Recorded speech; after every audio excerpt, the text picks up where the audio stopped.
ہمارے نبی پاک صلی اللہ تعالی علیہ وسلم کو اللہ نے اختیار دیا، جتنا رہنا چاہتے ہیں رہ لیں، لیکن موت آپ کے لیے ہے، موت سے پاک صرف آپ کا رب ہے، باقی کوئی نہیں۔ 29 صفر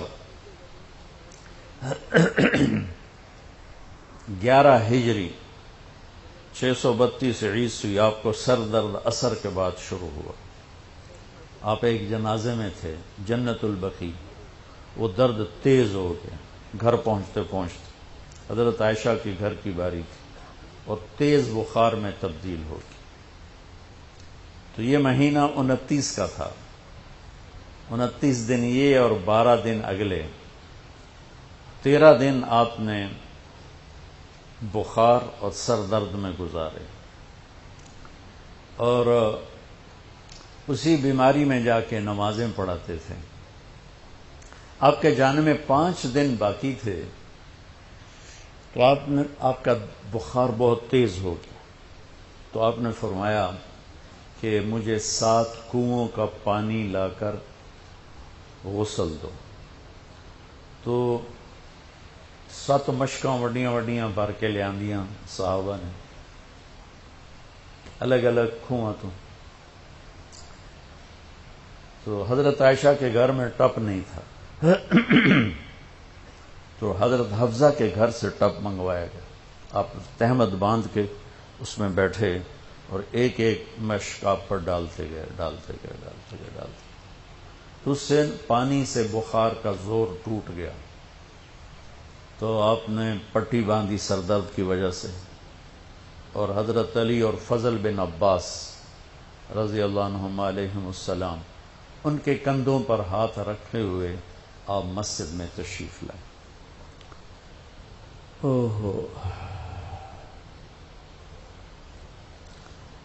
اور مسجد بھری ہوئی تھی۔ آپ نے ایک چھوٹا سا بیان دیا، وہ آپ کو سنانا چاہتا ہوں۔ آپ نے فرمایا، لوگوں، میں ایک زمانہ تم میں گزار کے جا رہا ہوں، میں نے کسی کا حق مارا ہو تو مجھ سے لے لو، کسی پہ زیادتی کی ہو تو بدلہ لے لو، کسی کو تھپڑ مارا ہو، سوٹی ماری ہو، بدلہ لے لو، قیامت کے دن میرے اوپر کوئی مقدمہ نہ کر دینا، میں اس دن کی پیشی کو برداشت نہیں کر سکتا۔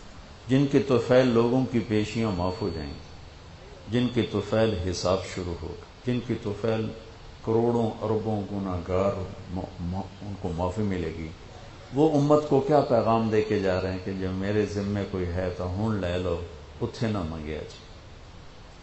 آپ نے اس کو اتنا دہرایا کہ صحابہ رونے لگے۔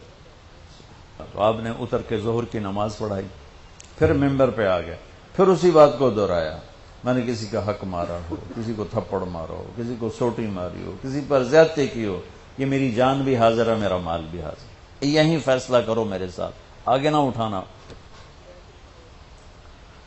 ایک آدمی کھڑے ہو گئے، یا رسول اللہ، آپ نے میرے 3 روپے دینے۔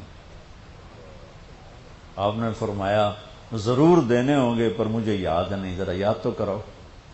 کہ یا رسول اللہ، آپ کے پاس سائل آیا تھا تو آپ کبھی سائل کو لوٹاتے نہیں تھے کہ نہیں بھی میرے کو ہے کوئی نہیں، یہاں تک کہتے تھے وہ فلاں دکاندار سے جا کے ادھار لے لے، جب میرے پاس آئیں گے میں تیرا ادھار چکا دوں، خالی نہیں بھیجتے تھے۔ تو کہنے لگے، یا رسول اللہ، سائل آیا تھا، آپ کے پاس تھے نہیں، آپ نے مجھ سے پوچھا تیرے پاس کچھ ہیں؟ تو میرے پاس 3 درہم تھے، تو آپ نے کہا اس کو دے دے، میں تمہیں دے دوں گا۔ ہم نے کہا ہاں، یاد آ گیا۔ تو پھر آپ کے گھر میں تو ایک چھٹانک تیل نہیں تھا کہ ڈیبا بال جائے، تو آپ نے فرمایا اپنے چچا زاد فضل بن عباس، فضل تو میرا یہ قرضہ ذمہ لیتا ہے؟ تو ایک عجیب بات بتاؤں، آپ مقروض کا جنازہ نہیں پڑھاتے تھے، جس کے سر پہ قرضہ ہوتا تھا اس کا جنازہ نہیں پڑھاتے تھے، ساری زندگی خود قرضہ لیا۔ لیکن قرض لینے دینے میں انسان سے جو پھر بے اصولیاں ہوتی ہیں، اس میں جو نفرتیں پیدا ہوتی ہیں، اب دیکھتے نہیں ہو یہ فیصل آباد کے بازاروں میں روزانہ تاجر کیسے گریبان پکڑ کے ماں بہن کی گالیاں دے رہے ہوتے۔ میں ان تاجروں سے کہتا ہوں، یا ادھار دینا بند کرو یا گالیاں دینا بند کرو، کیوں کسی کی بیٹی کی عزت کو اچھالتے ہو؟ لاکھ 2 لاکھ کے پیچھے نہ کسی کی ماں چھوڑتے ہو نہ بہن چھوڑتے ہو. بھائی وہ حقوق کا معاملہ بہت سخت. تو میرے نبی جیسی پاک ہستی حقوق کے بارے میں کہہ رہے ہیں بھائی جو کوئی بدلہ لینا جائے اتھے ہی لے لو. تو صحابہ حاضر خدمت ہوئے، یا رسول اللہ لگتا ہے جانے کا وقت قریب ہے. تو آپ رونے لگے. آپ نے کہا میں تمہیں اللہ کے سپرد کرتا ہوں، اللہ تمہارا ساتھی اور حامی اور ناصر ہو. جمعرات کا دن عشاء کی نماز آپ پڑھانے کے لیے اٹھے اور غش آیا اور دوبارہ لیٹ گئے. تو پھر تھوڑی دیر کے بعد آپ کو دوبارہ ہوش آیا تو آپ نے فرمایا عشاء کی نماز ہو گئی ہے؟ کہا جی نہیں، آپ کا انتظار ہے.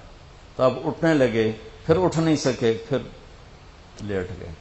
پھر تیسری دفعہ آپ اٹھے، عشاء کی نماز ہو گئی. کہا جی آپ کا انتظار ہے. تو آپ پھر اٹھنا چاہا، نہیں اٹھ سکے. تو آپ نے فرمایا ابو بکر سے کہو عشاء کی نماز پڑھائے. تو ابو بکر ذرا پیچھے کھڑے تھے، عمر آگے کھڑے تھے. تو لوگوں نے کہا نماز ہی پڑھاونی، کوئی پڑھا دے. تو انہوں نے عمر کو آگے کر دیا، وہ پہلی صف میں کھڑے تھے. جب حضرت عمر نے اللہ اکبر کی تو آپ نے اندر میں آواز سنی تو زور سے فرمایا کہ عمر کو پیچھے کرو، ابو بکر کو آگے کرو. میرے رب کا فرمان ہے میرے مصلی پر صرف ابو بکر کھڑا ہو سکتا. تو عمر کو پیچھے کیا گیا اور ابو بکر کو آگے کیا گیا. تو جمعرات کی 1 نماز عشاء اور جمعے کی 5، ہفتے کی 5، اتوار کی 5، 15، فجر کی 1. تو جمعرات اور پیر کی 1 اور یہ 15، 17 نمازیں آپ نے پڑھائیں اللہ کے نبی کی موجودگی میں. تو ہفتے کا دن تھا تو جبریل آئے، یا رسول اللہ مجھے اللہ نے آپ کی خدمت میں بھیجا ہے کہ میں آپ کا حال پوچھ کے ہوں. آپ کا کیا حال؟ تو آپ نے کہا جبریل بڑی تکلیف ہے. اتوار کو پھر اللہ کے نبی کی خدمت میں جبریل ہے، یا رسول اللہ مجھے اللہ نے بھیجا ہے میں پوچھ کے ہوں کہ آپ کا کیا حال ہے. آپ نے کہا جبریل بڑی تکلیف. پیر کے دن، ہفتے کے دن آپ ظہر کی نماز کے لیے حضرت علی اور فضل بن عباس کے کندھوں پہ ہاتھ رکھ کر آپ مسجد میں انٹر ہوئے. ابو بکر نماز پڑھا رہے تھے. تو آپ نے یہاں سے محسوس کیا کہ اللہ کے نبی انٹر ہو رہے ہیں تو وہ پیچھے ہٹنے لگے. تو آپ نے ایسے ہاتھ کا اشارہ کر کے روکا اور ان کی لیفٹ سائڈ بیٹھ کر آپ نے 4 رکعت نماز ظہری عصر ادا فرمائی. یہ آپ کی آخری ملاقات تھی اپنی امت کے ساتھ. اس کے بعد آپ اللہ کی خدمت کے پاس حاضر ہو گئے. پیر کی صبح ہو آپ نے تھوڑا سا دروازہ کھول کے امت کو نماز پڑھتے دیکھا. تو جب دروازہ کھولنے کی آواز آئی تو حضرت انس فرماتے ہیں کہ سارے نمازی ایسے بھولے کہ جیسے نماز میں ہم ہیں ہی نہیں، اور سارے اللہ کے نبی کو یوں دیکھنے لگے. ایسے کسی کو یاد ہی نہیں رہے کہ ہم نماز پڑھ رہے ہیں، سب یوں دیکھ رہے ہیں. جب آپ نے دیکھا یہ تو نماز میں ہی میری طرف متوجہ ہو گئے اور نماز میں کمی آ رہی تو آپ نے پھر پردہ گرا دیا. یہ آپ کا اور امت کا آخری دیدار تھا. تو اشراق کے بعد آپ نے یہ 7 جون سخت گرمی تھی اور 12 ربیع الاول 632 عیسوی اور 11 ہجری. تو آپ نے اپنی ساری بیگمات کو بلایا. حضرت عائشہ فرماتی ہیں میں نصیب والی ہوں کہ مات فی سحری و نحری، اللہ کے آخری نبی میری ٹھوڑی اور سینے کے درمیان اللہ کی بارگاہ میں پیش ہوئے. یہ کیفیت تھی میرے نبی کی. یہ اس طرح آپ نے اپنی بیگم کے سینے پر سر رکھا ہوا تھا اور اس طرح نیم دراز تھے آپ اس طرح. تو آپ نے اپنی ساری بیویوں کو بلایا اور ان سے ملاقات کی. کچھ نہیں بتایا کہ میں جا رہا ہوں. اس کے بعد آپ نے بیٹی فاطمہ کو بلایا اور ان سے فرمایا کہ بیٹی میں جا رہا ہوں. تو وہ رونے لگیں. تو ہم نے کہا رو نہیں، سب سے پہلے تو ہی آئے گی مجھے ملنے. 6 مہینے بعد بیٹی کا بھی انتقال ہو. پھر آپ نے مولا علی کو بلایا، ان کا سر اپنی گود میں رکھا اور ان کی کمر پہ ہاتھ پھیرتے رہے اور دعا دیتے رہے. دعا یہ سب کچھ بڑے سکون کے ساتھ ہو. آخر میں دونوں بچوں کو بلایا، حسن حسین. جن میں آپ کی جان اٹکی ہوتی. اب فرمایا کرتے تھے میری آنکھوں کی ٹھنڈک، میرے دو پھول، میری دنیا کی بہار، میرے جگر کے ٹکڑے. تو آخر میں دونوں بچے بولائے اور یوں جو لیا نا سینے سے لگا تو ساتھ ہی آنسو شروع ہو. وہ سارا منظر آگے کھل گیا تو بے ساختہ آنسو. ایک دفعہ آپ نے حضرت ام سلمہ سے فرمایا، ام سلمہ آپ کی بیگمات میں سے، کہ ایک فرشتہ آ رہا ہے جو آج تک کبھی نہیں آیا، پہلی دفعہ آ رہا ہے مجھ سے ملنے، تم دروازے پہ کھڑی ہو جاؤ، کسی کو اندر نہ آنے دینا. وہ کھڑی ہو گئی. تھوڑی دیر میں کہیں سے امام حسین آ گئے کھیلتے ہوئے، وہ اندر جانے لگے، انہوں نے روک لیا. روکا تو وہ رونے لگے، روئے تو انہوں نے چھوڑ دیا.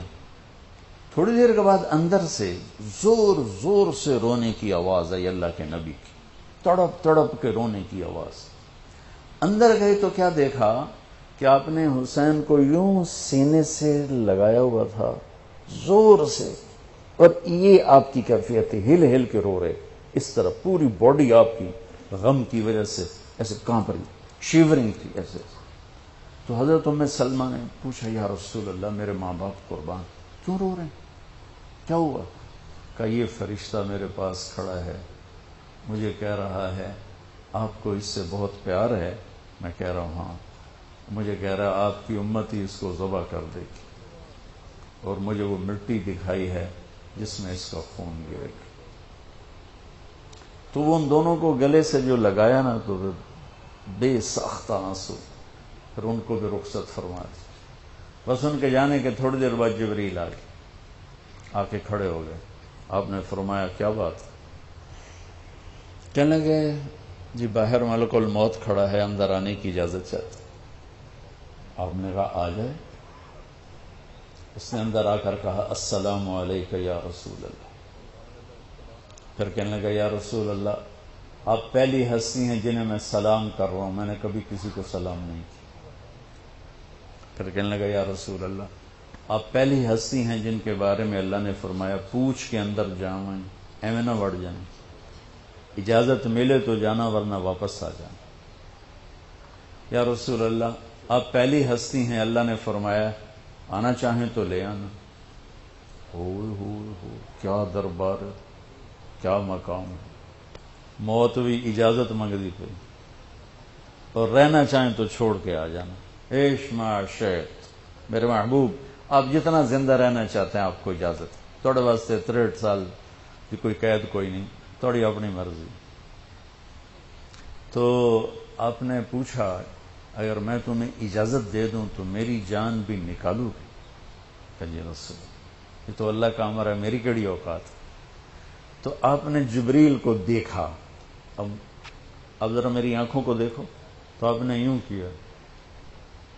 یہ بھی سوال ہوتا کی صلاح ہے، تو بجائے منہ کے آدمی نہیں پوچھتا، یہاں سے سوال کرتا. آنکھیں بھی بہت کچھ کہہ دیتی ہیں، بہت کچھ سنا دیتی ہیں. تو آپ نے یوں کیا. تو وہ سمجھ گئے کہ اللہ کے نبی کہہ رہے ہیں تیری کی صلاح ہے. تو انہوں نے عرض کہ ان ربک الیک لمشتاق. یا رسول اللہ آپ کی ملاقات کے شوق میں بیٹھے، بڑے شوق میں ہیں اللہ آپ کی ملاقات. بھائیو مانگا کرو یا اللہ وہ موت دے کہ تو ہماری ملاقات کے شوق میں ہو، ہمیں مردود نہ کر دے بلکہ ہمارے لیے اپنی رضا کے دروازے کھول دے. اب سنو ایک بات. آپ نے فرمایا جبریل واپس جاؤ، اللہ سے پوچھ کے آؤ میرے بعد میری امت کے ساتھ کیا کرے. حسن حسین کو دیکھ لیا ہے کیا ہونے والا ہے، ان کے لیے کچھ بھی نہیں مانگا، ان کو قربانی بنا دیا، اپنی اولاد کو قربانی بنا دیا، ان کو ذبح ہونے کے لیے چھوڑ دیا.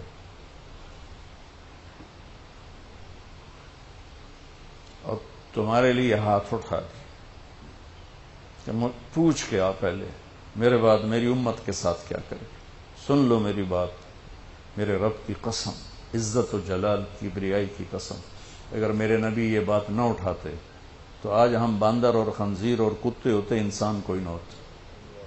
ایک مچھی کھادی آئی موسیٰ علیہ السلام دی قوم تے اللہ باندر بنا چھڑے سے کونو قردتن خاسئین قرآن بندر بن جاؤ ذلیل و خوار ہو کر.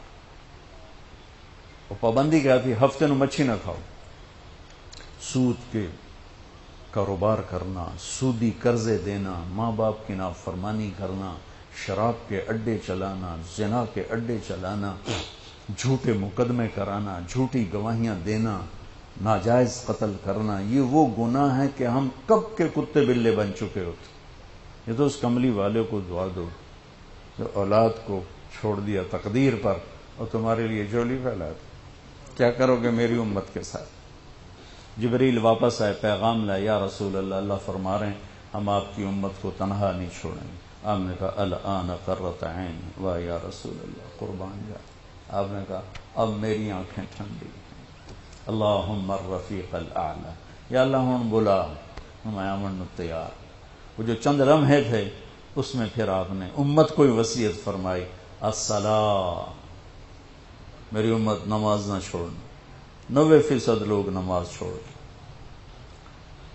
وما ملکت ایمانکم، اپنے نوکر، ملازم، غریب، ان پہ ترس کھانا، فرعون نہ بننا.